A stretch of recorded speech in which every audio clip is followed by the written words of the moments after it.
ವೀಕ್ಷಕರೆಲ್ಲರಿಗೂ ಭವಿಷ್ಯವಾಣಿ ವಿಶೇಷ ಕಾರ್ಯಕ್ರಮಕ್ಕೆ ಸ್ವಾಗತ. ಇವತ್ತಿನ ಈ ವಿಡಿಯೋದಲ್ಲಿ ನಾವು ಬುಧನ ರಾಶಿ ಪರಿವರ್ತನೆಯ ಪ್ರಭಾವಗಳ ಕುರಿತು ತಿಳಿದುಕೊಳ್ಳಲಿನ. ವೀಕ್ಷಕರೇ, ಬುಧವು ಚಂದ್ರನ ನಂತರ ನಮ್ಮ ಸೌರವ್ಯೂಹದಲ್ಲಿ ಅತ್ಯಂತ ಚಿಕ್ಕದಾದ ಮತ್ತು ವೇಗವಾಗಿ ಚಲಿಸುವ ಗ್ರಹವಾಗಿದೆ. ಇದು ನಮ್ಮ ಬುದ್ಧಿವಂತಿಕೆ, ಸ್ಮರಣೆ ಮತ್ತು ಕಲಿಕೆಯ ಸಾಮರ್ಥ್ಯವನ್ನು ಪ್ರತಿನಿಧಿಸುತ್ತದೆ.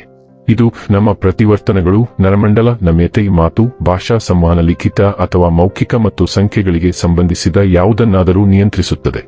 ಬಲವಾದ ಬುಧವು ಅಗತ್ಯವಾದ ಜೀವನ ತೃಪ್ತಿ, ಉತ್ತಮ ಆರೋಗ್ಯ ಮತ್ತು ಬಲವಾದ ಮನಸ್ಸನ್ನು ಒದಗಿಸುತ್ತದೆ.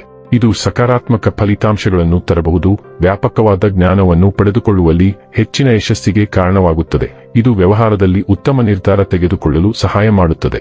ತಮ್ಮ ಜಾತಕದಲ್ಲಿ ಬುಧ ಬಲವಿರುವವರು ಸಾಮಾನ್ಯವಾಗಿ ಊಹಾಪೋಹ ಮತ್ತು ವ್ಯಾಪಾರದಲ್ಲಿ ಉತ್ತಮ ಸಾಧನೆ ಮಾಡುತ್ತಾರೆ. ಅವರು ಜ್ಯೋತಿಷ್ಯ ಮತ್ತು ಆಧ್ಯಾತ್ಮದಂತಹ ನಿಗೂಢ ಆಚರಣೆಗಳಲ್ಲಿಯೂ ಸಹ ಅಭಿವೃದ್ಧಿ ಹೊಂದಬಹುದು. ಬುಧ ಗ್ರಹವು ಆಗಸ್ಟ್ ತಿಂಗಳಿನ 5ನೇ ತಾರೀಕಿನ ಕರ್ಕಾಟಕ ರಾಶಿಯನ್ನು ಪ್ರವೇಶಿಸುತ್ತಾನೆ. ಆಗಸ್ಟ್ ತಿಂಗಳಿನ 22ನೇ ತಾರೀಕಿನವರೆಗೆ ಬುಧನು ಕರ್ಕಾಟಕ ರಾಶಿಯಲ್ಲಿ ಇರಲಿದೆ. ಈ ಸಾಗಣೆಯು ಪ್ರತಿ ರಾಶಿ ಚಕ್ರದ ಮೇಲೆ ವಿಶೇಷ ಪರಿಣಾಮವನ್ನು ಬೀರುತ್ತದೆ. ಬುಧವನ್ನು ಮಾತಿನ ಅಂಶ ಎಂದು ಕರೆಯಲಾಗುತ್ತದೆ. ಇದು ನಮಗೆ ಸಂಖ್ಯಾಶಾಸ್ತ್ರದ ಸಾಮರ್ಥ್ಯವನ್ನು ಒದಗಿಸುತ್ತದೆ. ಬುಧವು ನಮ್ಮ ಬುದ್ಧಿವಂತಿಕೆಯನ್ನು ನಿಯಂತ್ರಿಸುತ್ತದೆ ಮತ್ತು ನಮಗೆ ತಾರ್ಕಿಕ ಸಾಮರ್ಥ್ಯಗಳನ್ನು ಒದಗಿಸುತ್ತದೆ. ನಾವು ಏನನ್ನಾದರೂ ಎಷ್ಟು ಚೆನ್ನಾಗಿ ವಿಶ್ಲೇಷಿಸಬಹುದು ಎಂಬುದನ್ನು ಬುಧ ನಿರ್ಧರಿಸುತ್ತದೆ. ಬುಧ ಗ್ರಹವು ಭಯಾನಕ ಸ್ಥಿತಿಯಲ್ಲಿದ್ದರೆ ವ್ಯಕ್ತಿಯ ಮಾತು ಯಾರನ್ನಾದರೂ ವಿರೋಧಿಯನ್ನಾಗಿ ಮಾಡಬಹುದು. ಮತ್ತೊಂದೆಡೆ ಬುಧವು ಉತ್ತಮ ಸ್ಥಾನದಲ್ಲಿದ್ದರೆ ಒಬ್ಬ ವ್ಯಕ್ತಿಯು ತನ್ನ ಸುಂದರವಾದ ಪದಗಳನ್ನು ಇತರರನ್ನು ತನ್ನದಾಗಿಸಿಕೊಳ್ಳಬಹುದು. ಇದು ಬುಧದ ವಿಶಿಷ್ಟ ಗುರುತು.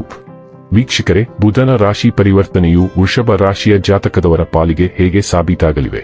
ಯಾವೆಲ್ಲ ಪ್ರಭಾವಗಳು ಇಲ್ಲಿ ನಿಮಗೆ ಲಭಿಸಲಿವೆ ಮತ್ತು ಯಾವ ವಿಷಯವಾಗಿ ಇಲ್ಲಿ ನೀವು ಎಚ್ಚರಿಕೆ ವಹಿಸಬೇಕು ಅನ್ನೋದನ್ನ ನೋಡೋಣ. ಮಾಹಿತಿ ತಿಳಿದುಕೊಳ್ಳುವುದಕ್ಕೂ ಮುನ್ನ ನಮ್ಮ ವಿನಂತಿ ಎಂದರೆ, ನೀವಿನ್ನೂ ನಮ್ಮ ಚಾನೆಲ್ ಸಬ್ಸ್ಕ್ರೈಬ್ ಮಾಡಿಲ್ಲವೆಂದರೆ ದಯವಿಟ್ಟು ಈಗಲೇ ನಮ್ಮ ಚಾನೆಲ್ ಸಬ್ಸ್ಕ್ರೈಬ್ ಮಾಡಿ. ಜೊತೆಗೆ ನಿರಂತರ ವಿಡಿಯೋ ಅಪ್ಡೇಟ್ಸ್ಗಳಿಗಾಗಿ ಪಕ್ಕದ ಬೆಲ್ ಐಕಾನ್ ಕ್ಲಿಕ್ ಮಾಡಿ. ವೀಕ್ಷಕರೇ, ವೃಷಭ ರಾಶಿ ಬುಧನ ಈ ಶುಭ ಸಂಚಾರವು ನಿಮ್ಮ ಜೀವನದಲ್ಲಿ ಸಕಾರಾತ್ಮಕ ಬದಲಾವಣೆಗಳನ್ನು ತರಲಿದೆ. ಕುಟುಂಬದಲ್ಲಿದ್ದ ಭಿನ್ನಾಭಿಪ್ರಾಯಗಳು ಮತ್ತು ಹಳೆಯ ಸಮಸ್ಯೆಗಳು ಬಗೆಹರಿಯುವ ಸಾಧ್ಯತೆ ಇದ್ದು, ಸಂಬಂಧಗಳಲ್ಲಿ ಪ್ರೀತಿ ಮತ್ತು ಹೊಂದಾಣಿಕೆ ಹೆಚ್ಚಾಗಲಿದೆ. ಸಮಾಜದಲ್ಲಿ ನಿಮ್ಮ ಗೌರವ ಮತ್ತು ಪ್ರತಿಷ್ಠೆ ಮತ್ತಷ್ಟು ವೃದ್ಧಿಯಾಗಲಿದೆ. ಉದ್ಯೋಗಕ್ಕಾಗಿ ಸಂದರ್ಶನ, ಸ್ಪರ್ಧಾತ್ಮಕ ಪರೀಕ್ಷೆ ಅಥವಾ ಯಾವುದೇ ಪರೀಕ್ಷೆಗೆ ತಯಾರಿ ನಡೆಸುತ್ತಿರುವವರಿಗೆ ಈ ಅವಧಿ ಅನುಕೂಲಕರವಾಗಿದೆ. ನಿಮ್ಮ ಪರಿಶ್ರಮಕ್ಕೆ ಉತ್ತಮ ಫಲ ದೊರೆಯುವ ಸಾಧ್ಯತೆ ಇದೆ. ಆತ್ಮವಿಶ್ವಾಸ ಹೆಚ್ಚಾಗಲಿದ್ದು, ಹೊಸ ಅವಕಾಶಗಳು ನಿಮ್ಮನ್ನು ಹುಡುಕಿಕೊಂಡು ಬರಲಿವೆ. ವೃಷಭ ರಾಶಿಗೆ ಸೇರಿದ ಜನರಿಗೆ ಬುಧನ ಈ ಸಂಚಾರವು ಮಾರ್ಕೆಟಿಂಗ್, ಮಾಧ್ಯಮ, ಸೇಲ್ಸ್ ಮತ್ತು ವ್ಯಾಪಾರ ವ್ಯವಹಾರಕ್ಕೆ ಸಂಬಂಧಿಸಿದ ಕ್ಷೇತ್ರಗಳಲ್ಲಿ ಹೆಚ್ಚಿನ ಲಾಭವನ್ನು ಗಳಿಸುವಂತೆ ಮಾಡುವುದು.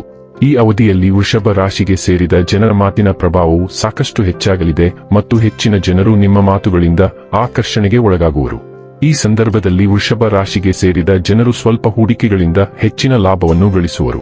ಸಹೋದರ ಸಹೋದರಿಯರೊಂದಿಗಿನ ಸಂಬಂಧ ಹೆಚ್ಚು ಬಲಶಾಲಿಯಾಗಿರುವುದು ಮತ್ತು ಅಲ್ಪ ದೂರ ಪ್ರಯಾಣಿಸುವುದರಿಂದ ಸಾಕಷ್ಟು ಲಾಭವನ್ನು ಗಳಿಸುವಿರಿ. ಇನ್ನು ಕೊನೆಯದಾಗಿ ಈ ದಿನ ಮಾಡಿಕೊಳ್ಳಬೇಕಾದ ಉಪಾಯಗಳ ಕುರಿತು ನೋಡುವುದಾದರೆ, ಬುಧ ಗ್ರಹದ ಋಣಾತ್ಮಕ ಪರಿಣಾಮಗಳನ್ನು ಕಡಿಮೆ ಮಾಡಲು ಬುಧವಾರದಂದು ಬ್ರಾಹ್ಮಣರಿಗೆ ಹಣ್ಣುಗಳನ್ನು ದಾನ ಮಾಡುವುದು ಪ್ರಯೋಜನಕಾರಿ ಎಂದು ಪರಿಗಣಿಸಲಾಗಿದೆ. ವೀಕ್ಷಕರೇ, ಇದಾಗಿತ್ತು ವೃಷಭ ರಾಶಿಯ ಜಾತಕದವರ ಬುಧನ ರಾಶಿ ಪರಿವರ್ತನೆಯ ಫಲದ ಮಾಹಿತಿ ಇಷ್ಟವಾದರೆ ವಿಡಿಯೋವನ್ನು ಲೈಕ್ ಮತ್ತು ಶೇರ್ ಮಾಡಿ. ಹಾಗೆ ಚಾನೆಲ್ ಸಬ್ಸ್ಕ್ರೈಬ್ ಮಾಡುವುದರ ಜೊತೆಗೆ ನಿರಂತರ ವಿಡಿಯೋ ಅಪ್ಡೇಟ್ಸ್ಗಳಿಗಾಗಿ ಪಕ್ಕದ ಬೆಲ್ ಐಕಾನ್ ಕ್ಲಿಕ್ ಮಾಡಿ.